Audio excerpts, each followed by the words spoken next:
We meet at a time of great tension between the United States and Muslims around the world. Tension rooted in historical forces that go beyond any current policy debate. The relationship between Islam and the West includes centuries of coexistence and cooperation, but also conflict and religious wars.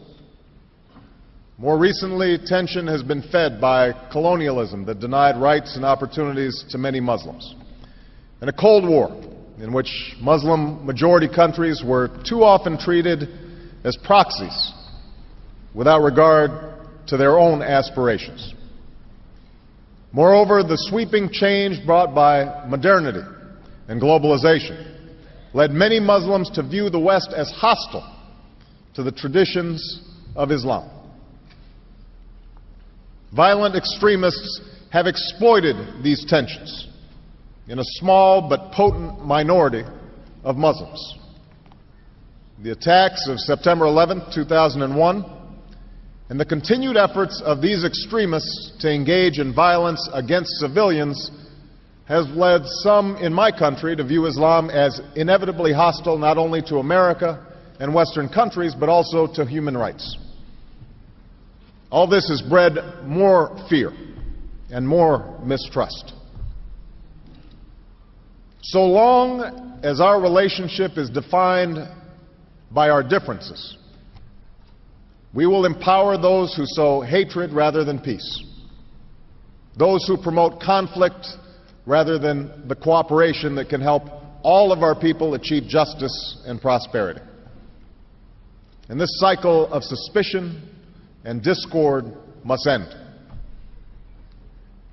I've come here to Cairo to seek a new beginning between the United States and Muslims around the world, one based on mutual interest and mutual respect, and one based upon the truth that America and Islam are not exclusive and need not be in competition.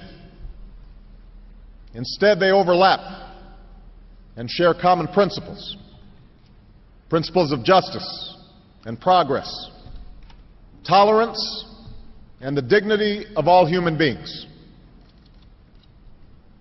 I do so recognizing that change cannot happen overnight.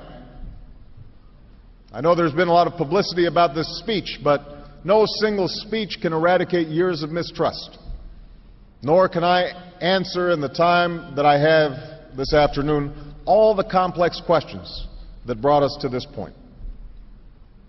But I am convinced that in order to move forward, we must say openly to each other the things we hold in our hearts, and that too often are said only behind closed doors. There must be a sustained effort to listen to each other, to learn from each other, to respect one another, and to seek common ground. As the Holy Quran tells us, be conscious of God and speak always the truth.